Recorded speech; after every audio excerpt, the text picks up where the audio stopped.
और पहले इंट्रोडक्शन करा देते हैं। फर्स्ट में शोभा कुमारी, और इनका सिलेक्शन बीएसएफ में। दूसरा है अंजलि कुमारी, इनका भी सिलेक्शन बीएसएफ में। आगे है सतीश कुमार, इनका भी सिलेक्शन बीएसएफ में। आगे विशाल राम, इसका भी सिलेक्शन बीएसएफ में। और आगे है ब्रह्मदेव कुमार, इसका भी सिलेक्शन बीएसएफ में हुआ है। और सभी लोग बीएसएफ के हैं। सबों को जय हिंद। मेरा नाम शोभा बांडो मटिया, कटकम सांडी प्रखंड, हजारीबाग डिस्ट्रिक्ट। मेरा अभी ट्रेनिंग बीएसएफ बैकुंठपुर सालूगढ़ा में, नॉर्थ बंगाल में। हम लोग का ट्रेनिंग का मतलब 6 मंथ कंप्लीट हो चुका है। हम लोग सोचते थे कि पढ़ाई से पीछा छूट गया, लेकिन वहाँ पे भी दिन रात पढ़ना पड़ता है। हर सैटरडे को वीकली टेस्ट होता है और उसमें भी पास करना कंपलसरी है, नहीं तो पनिशमेंट के तौर पर ड्यूटी लगता है। और छुट्टी नहीं मिलता। मिड टर्म का जो छुट्टी आने के लिए तब सारा इवेंट पास करना होता है। हम लोग अभी तक 200 राउंड फायर कर चुके, 250 में। पहला गोली चलाने टाइम तो बहुत डर लगता था, हम रोने भी लगे थे फर्स्ट टाइम। तो सर बोले कि गोली पीछे नहीं आती है, आगे ही गोली जाती है, कोई कुछ नहीं होगा। राइफल पकड़ना भी नहीं आता था, हम तो बहुत डरते थे राइफल से। इन सभी को, मेरा नाम अंजलि, मैं डाटो से हूँ, जिला हजारीबाग है। मेरा भी ट्रेनिंग बीएसएफ बैकुंठपुर सिलीगुड़ी में हो रही है। और अभी हमारी ट्रेनिंग 6 मंथ कंप्लीट हो गई है, आधी ट्रेनिंग, और आधी ट्रेनिंग अभी बाकी है। मेरा नाम सतीश कुमार यादव और डिस्ट्रिक्ट हजारीबाग। और मैं जो आप लोग यहाँ बैठे हुए हैं, मैं इसी संस्थान से पढ़कर और इस रिजल्ट को हासिल किया जिस आज यहाँ उपस्थित हूँ।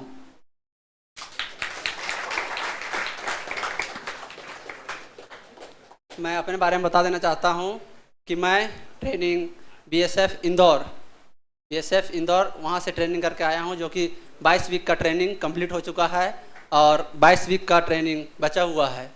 और अभी जो मैं 22 वीक का ट्रेनिंग करके आया हूँ, लगभग जितने भी इवेंट्स होते हैं, हर इवेंट में आपको पास होना अनिवार्य है।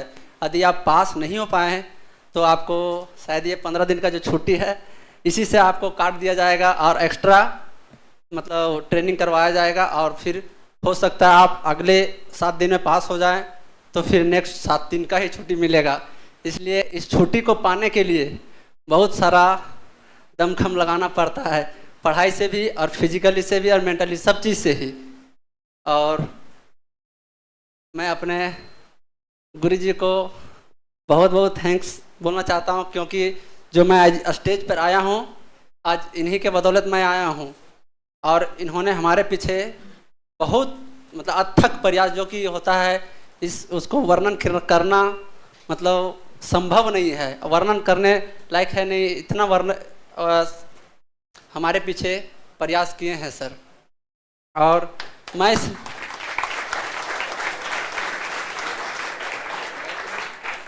इस संस्थान का शायद यहाँ पे प्रेजेंट है, इसमें से शायद सबसे सीनियर तो नहीं बोल सकते हैं, लेकिन शायद इसमें से सबसे फर्स्ट एडमिशन शायद मेरा ही हुआ होगा इस कोचिंग में।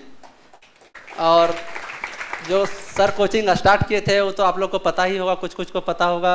रिजल्ट सेलिब्रेशन दिन आए होंगे आप लोग, तो उस दिन मैं जिक्र किया था कि हम लोग जो पढ़ाई का स्टार्ट किए थे वो एक रूम से लेकर के इस इतने बड़े हॉल तक पहुंच चुके हैं। ये सर गुरुजी का ईमानदारी का और सब चीज़ का प्रतीक दिखाता है कि ईमानदारी से मेहनत किए, कोई भी काम करते तो फिर उसका फल कहीं ना कहीं जा कर के कुछ लेट होता है, देर होता है, लेकिन उसका रिजल्ट दिखता है। और जो कि आज देख रहे हैं और आप लोग इस डिजिटल के माध्यम से पढ़ रहे हैं, हम लोग का बहुत प्रयास रहा था, कोशिश था हम लोग कि कब हम लोग के थ्रू ये डिजिटल बोर्ड उपलब्ध हो जाए, लेकिन किसी कारण नहीं हो पाया। हम लोग सक्षम नहीं हो पाए इस डिजिटल बोर्ड को उपलब्ध करने में। लेकिन आज सर आप लोग के बदौलत या तो हम लोग के बदौलत जो भी है अपने मेहनत करके और इस डिजिटल बोर्ड को लाए हैं। बहुत जिस दिन हम वीडियो देखे फेसबुक में, सबसे ज़्यादा खुशी मिली हमको कि आज डिजिटल बोर्ड लग गया। सबसे पहले मैं सर को ही फ़ोन किया कि आज हम लोग का जो सपना था कि डिजिटल बोर्ड में इस क्लास में पढ़ने का, वो आज आप लोग ले रहे हैं। हम लोग का सौभाग्य नहीं प्राप्त हुआ कि मैं इस डिजिटल बोर्ड से पढ़ पाऊँ, लेकिन आप लोग को मिला है तो शायद हमसे आप बेहतर करके जाइए, क्योंकि डिजिटल का कहीं ना कहीं टाइम बचत होता है उसमें लिखने में, और बहुत सारे उसमें ऑफलाइन जो होता है, जो मार्कर वगैरह से होता है व्हाइट बोर्ड में, उसमें थोड़ा सा टाइम का आप लोग का बर्बादी होता है, और शायद सर को भी कष्ट पड़ना पड़ता है, उसके लिए एक्स्ट्रा टाइम देना पड़ता है। 1 घंटा की जगह 2 घंटा 2.5 घंटा करके पढ़ाते हैं सर। और आज ये जो डिजिटल बोर्ड के माध्यम से आप लोग के पढ़ा रहे हैं, शायद 2.5 घंटा का क्वेश्चन जो होता है वो आप लोग के सर एक घंटा में क्लियर करते होंगे। और वो आप लोग इसका अच्छा, आप लोग तो ऑफलाइन ये व्हाइट बोर्ड और डिजिटल बोर्ड दोनों पढ़ चुके हैं, तो आप लोग को अनुभव होगा कि किस में ज़्यादा बेनिफिट होता है और किस में हमारा टाइम बचत होता है। सबसे पढ़ाई में सबसे इम्पोर्टेंट है टाइम मैनेजमेंट करना। सब कोई सोचता है कि हम आज से नहीं कल से पढ़ाई करेंगे, इस तरह के बहुत सारे लोग हैं। हम भी सोचते थे इस बात को कि आज से नहीं कल से स्टार्ट करेंगे, ये क्वेश्चन आज छूट गया, नहीं कल आज 2 क्वेश्चन छूट गया तो 2 क्वेश्चन कल स्टार्ट करेंगे। वो 2 क्वेश्चन जो छूट गया वो इसमें होता है कि आज ही कंप्लीट हो जाता था, कहीं ना कहीं 2 क्वेश्चन एक्स्ट्रा मैनेज हो जाता है, वो ही टाइम के अंदर, उससे कम टाइम के अंदर ही।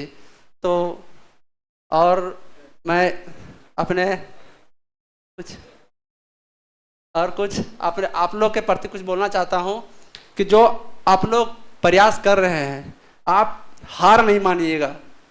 हार तभी माना जाता है जब आपका एज हर एक ओर से क्रॉस हो जाए। एज क्रॉस हो गया फिर भी आप ट्राई कीजिए उससे एक्स्ट्रा लेवल का, क्योंकि आपका पढ़ाई जो होता है वो धीरे धीरे लेवल ऊपर ही चला जाता है। क्योंकि फर्स्ट टाइम जब मैं आए थे तो मुझे फर्स्ट क्वेश्चन जो नॉर्मल लेवल का होता है मैथ में, वही जो सर पढ़ाते हैं उसमें मुझे समझ में नहीं आता था। लास्ट में मैं लगभग जितने सारे मैथ है लगभग मैं सॉल्व करने लगा था, क्योंकि मेरा जो लेवल था धीरे धीरे हमको पता नहीं चलता था, लेकिन मुझे सर को पता था कि क्योंकि इसका लेवल धीरे धीरे बढ़ते जा रहा है। तो इस तरह आप लोग कभी हार नहीं मारिएगा। और मेरा अटेम्प्ट तो आप लोग सुनिएंगे तो शायद बिलीव भी नहीं करेंगे कि मेरा अटेम्प्ट क्या रहा होगा। मेरा अटेम्प्ट जो था वो 18वां अटेम्प्ट में, मतलब 18वां अटेम्प्ट में इसमें सेलेक्ट हुए हैं लोग। कोई किसी को भी बताते हैं तो किसी को भी इस बात को बताते हैं, कोई एक्सेप्ट नहीं करता है, लेकिन सच सर को और मुझे पता है कि मैं कितने सारे अटेम्प्ट किया हूँ, क्योंकि ये बिलीव करने लायक ही नहीं है। हर तरीके से मैं छटा है, फिजिकल नहीं, मेरिट और मेडिकल मैं हर जगह छटते रहा। लेकिन मेडिकल में एक्स्ट्रा रांची में जाकर के करवाया, वहाँ भी बोल दिया कि शायद तेरा डिफेंस का नहीं है तो डिफेंस का लाइन ही छोड़ दो। फिर भी मैंने हार नहीं माना, क्योंकि मैंने डॉक्टर से जब दिखाया था उससे पहले मैं एक SSCGD फिट हो चुका था। तो मुझे खुद पे भरोसा था कि मैं या डॉक्टर गलत हो या इसका मशीन गलत हो, मैं गलत नहीं हो सकता, क्योंकि मेरे ऊपर खुद के ऊपर भरोसा था। क्योंकि मैं एक आर्मी फिट हो चुका था और एक SSCGD फिट हो चुका था, और उसमें मैं मेरिट में आउट हो गया था। तो इस कारण लास्ट मुझे अटेम्प्ट था, चाहे जो हो जाए मैं इस अटेम्प्ट में करके रहूँगा, चाहे जो हो जाए। इसके लिए शायद मेरा लास्ट में बहुत तेज तबीयत खराब हो गया था, लगभग 1 सप्ताह पहले। लेकिन मैं घर में नहीं बताया, क्योंकि घर में बताते तो मेरा मनोबल टूट जाता। घर वाले लोग बोलते कि नहीं तुम अच्छा से इलाज कर लो या तो घर वापस आ जाओ। और जेन्युइन आप लोग में यही होता होगा और मेरे में भी यही होता है कि लोग बोलने लगते हैं कि नहीं मेरी तबीयत खराब है, मम्मी पापा कोई भी हो, तो आपको वो तबीयत खराब में देखना नहीं चाहते हैं, तो वो तुरंत घर बुला लेंगे आपको कि आ जाओ तेरा इलाज यहाँ करवा देंगे। और फिर आप वहाँ से इलाज करवाने के लिए हजारीबाग ही आइएगा। इसलिए यहाँ से बेस्ट डॉक्टर या फिर किसी तरह का ट्रीटमेंट घर में नहीं हो पाता है, आप यहाँ से कीजिए। और यही से मतलब एब्सेंट वगैरह जो होता है रेशियो बहुत कम कीजिए। और मैं अपना बोल रहा था कि जो मेरा लास्ट 8 जब फिजिकल था उससे 1 सप्ताह पहले मेरा बहुत तेज तबीयत खराब हो गया था, जॉन्डिस हो गया था, मलेरिया हो गया था, बहुत सारा प्रॉब्लम हो गया था, लेकिन फिर भी मैं घर में नहीं बताया। फिर मैं एंटीबायोटिक डेली इंजेक्शन लेते रहा और डेली ग्राउंड में दौड़ते रहा। भले उल्टी होता था लेकिन फिर भी मैं हार नहीं मानता था, क्योंकि मुझे पता था कि मैं ब्लड टेस्ट करवाऊंगा तो मुझे मलेरिया टाइफाइड जरूर निकलेगा, और कुछ निकले या ना निकले इससे मेरा मनोबल टूट जाएगा। लेकिन मैं अपने मनोबल को तोड़ा नहीं, अब बोला जो भी होगा रनिंग के बाद होगा। मैं पूरा लगभग जिस दिन फिजिकल था उससे 1 डे पहले जो रात में होता है, ऐसे तो भी फिजिकल के जहाँ जिस स्थान पे होता है वहाँ पे तो बंदोबस्त उतना सोने का अगर का तो स्थान वगैरह होता नहीं है, उतना अच्छा तरीके से सो नहीं पाता है आदमी, जैसे तैसे सोता है वहाँ पे। लेकिन फिर भी कोशिश किए कि वहाँ सोए, फिर भी रात में हम लोग सो नहीं पाए। उससे 1 दिन पहले मात्र मैं ग्लूकोज पे ही रहा था, खाना वगैरह कुछ नहीं खाया था। लेकिन जो रनिंग होता है इतना खराब मेरा नहीं था, मुझे पता था कि मैं पास 110% हो जाऊंगा, अच्छे टाइमिंग में हो जाऊंगा, क्योंकि टाइमिंग में यहाँ मेरा लगता था 20 मिनट 21 हाँ विवेक 21-22 के समथिंग लगता था ना, 21-22 के समथिंग लगता था। मुझे उम्मीद था कि मैं 21-22 में यहाँ क्लियर करता था वहाँ भी कर दूंगा, क्योंकि मेरे ऊपर इतना सारा वैकेंसी हम देखे थे कि जो प्रेशर होता है, प्रेशर झेलने का जो होता है एक कैपेसिटी वो मेरे अंदर आ चुका था, मुझे पता था। लेकिन मेरे स्थान पे कोई और रहता था, उस शायद ये रनिंग जो मैं क्लियर किया और मैं आज आप लोग के बीच खड़ा हूँ वो नहीं रहता, क्योंकि मुझे उस टाइम लगभग 2.5 किलोमीटर में 1 किलोमीटर गया और मेरा पूरा सांस फूल गया। मुझे लगा कि अब रनिंग मुझसे नहीं हो पाएगा। फिर भी मैं सोचा कि जब तक मेरा लास्ट दौड़ भी है और लास्ट अटेम्प्ट भी है, जब तक नहीं पहुंचूंगा तब तक छोड़ूंगा नहीं, चाहे जो हो जाए। लेकिन लास्ट मैं 24 सेकंड से 2 सेकंड पहले, मतलब 23 मिनट 58 सेकंड या 57 सेकंड में लगा समथिंग क्रॉस किया था। मैं क्रॉस किया और रस्सी उठ गया। तो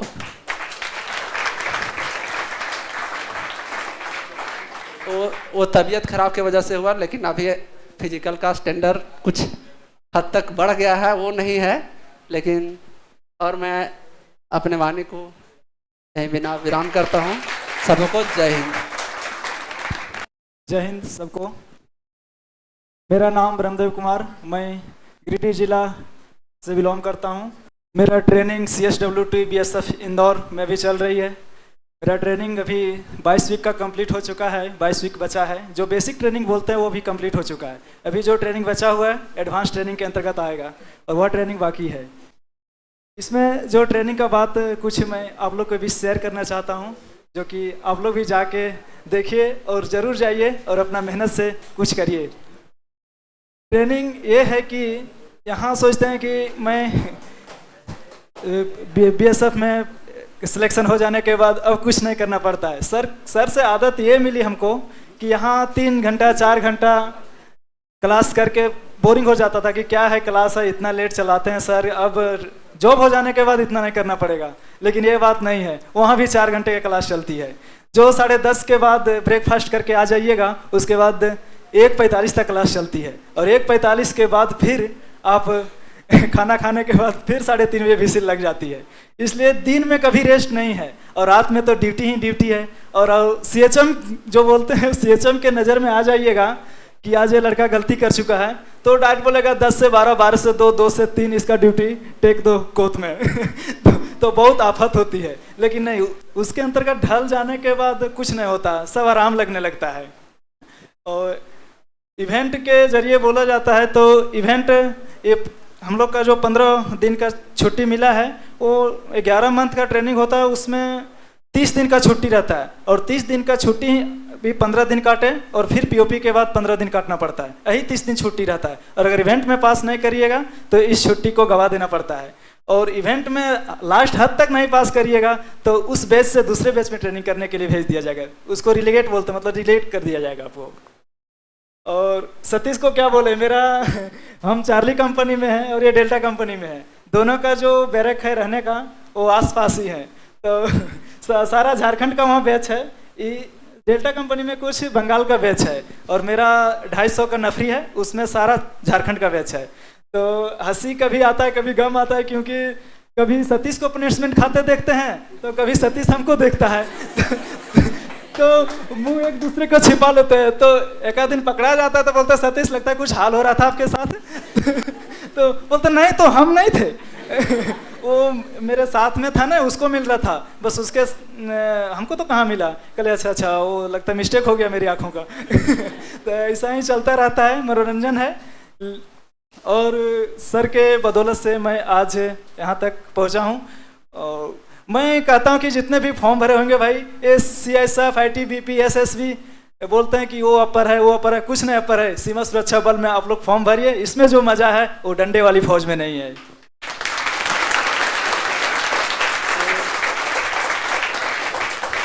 सर बोले कि ट्रेनिंग चलते हैं, सबके मन में तो खुशी और तो खिलता हुआ नजर आता होगा, लेकिन सर शरीर वेट में नजर नहीं आता होगा। आप देखते होंगे सतीश का भी 7-8 केजी घटा है, मेरा भी 7-8 केजी घटा है। मैं 67 में गया था, अभी मैं 59 में टिक गया हूँ। और कितना लेगी कितना पता नहीं। और नहीं तुम्हारा तो ठीक है तुम्हारा ठीक है, ट्रेनर लगता है अच्छा मिला है। और सबसे जो दिक्कत होती है, परेशानी होती ना, पीटी से ज़्यादा होता है ड्रिल में, जो परेड बोलते हैं। वो बोलता है हाइट हाइट हाइट, कितना पैर उठाऊंगा। आधा घंटा 40 मिनट करते करते करते करते आदमी का पैर घुटना एकदम लगता है अब नहीं सहा जाएगा। और इधर पसीना का तो मत पूछो। और रोज अभी बोलते हैं कि हम प्रेस करने नहीं जानते हैं, सिलाई करने नहीं जानते हैं, लेकिन वहाँ बटन टूटेगी ना फायर में रेंज में, तो वहीं सुई धागा निकालना पड़ेगा और दर्जी बनना पड़ेगा। और इतना स्पेशल दर्जी बनोगे कि दर्जी 2 मिनट में सिलेगा तो आप 1 मिनट में सिलोगे। ये सब में ऐसा, मतलब फौज में ऐसा कोई नहीं काम होगा कि आप नहीं करोगे और नहीं जानोगे से, सब सिखा देगी पूरा एकदम। दिन में फायर करिए, वर्किंग के टाइम 4 बजे शाम हो जाएगी, झाड़ू पकड़ाएगा, उसे हम लोग LMG बोलते हैं, 5.56 mm LMG, light machine guns, मतलब वो है LMG हम लोग का। और सुबह का हकीकत राइफल होता है, वो LMG नहीं होता है वो तो अभी दुख की बात यह है कि आने के टाइम में तो बहुत खुशी लग रहा था, अब दिन बीतता चला जा रहा है, लगता है क्या टिकट तो नज़दीक आ गई। और जाते साथ हम लोग का चार्ली डेल्टा का मतलब 12 बजे रात पहुंचेंगे, 12:30 बजे रात, और सुबह ही हम लोग का LMG का फायरिंग है, सीधा रेंज पर ले जाएगा। सोना ही हराम कर देता है। मतलब 8 बजे खाना खा के सो जाइए, उसके बाद 9 बजे लाइट ऑफ हो जाना चाहिए, और फिर 3 बजे विजिल लग जाएगी भोर में। और अगर नहीं उठिएगा, वो उठाने आ जाएगा तो फिर भारी पड़ जाएगा। इसलिए आदत ही पड़ जाता ना, सोच रहे थे घर में जाएंगे आराम से सूतेंगे, एकदम 24 घंटा आराम से सूतेंगे, लेकिन नहीं होता भाई। रात में 3 बजे ऑटोमेटिक लगता है अलार्म शरीर में मल गया है, पूरा एकदम उठ जाओगे और नींद ही नहीं आता, यही हाल है। लेकिन हाँ, डिसिप्लिन बहुत मायने रखता है। डिसिप्लिन एक फौज सिखाती है और दुनिया को वो दिखाती है, वो चमक एक फौज में आता है, वो नज़र मुझे आया। इसलिए मैं क्या कहूँ, ये डिजिटल बोर्ड देख के मुझे बहुत खुशी और गर्व। सतीश मुझे बताया कि डिजिटल बोर्ड सर लगा दिए हैं, तो फिर सर के पास कॉल लगता है कि ये लगता है सर कहीं बिजी होंगे, नहीं उठा पाए होंगे। तो आज मैं बहुत खुश हूँ कि सर और अपर जाएं और इस आसपास के डिस्ट्रिक्ट को और रोशन करें। और आप लोग से उम्मीद है कि हम लोग से अच्छा जॉब करें और अपना सर का नाम ऊंचा करिए, अपना घर परिवार का रोशन ऊंचा करिए। जय हिंद भाई। मैं विशाल राम गिरिडीह डिस्ट्रिक्ट से हूँ और मैं सर के गाइडलाइन में 3 साल रहा हूँ। आर्मी के टाइम से यहाँ पे ट्यूशन ज्वाइन किए थे और तब से मैं सर के साथ हूँ। और सर जैसे जैसे बताते गए बस मैं वैसा वैसा करता गया और आज मैं इस आप सबके सामने इस स्टेज में हूँ। और मैं आप सबसे यही उम्मीद करता हूँ कि आप लोग भी वही करिए जो सर बताते हैं और आप भी इस स्टेज में आइए, क्योंकि यहाँ आने का मज़ा कुछ अलग है। ठीक है, जय।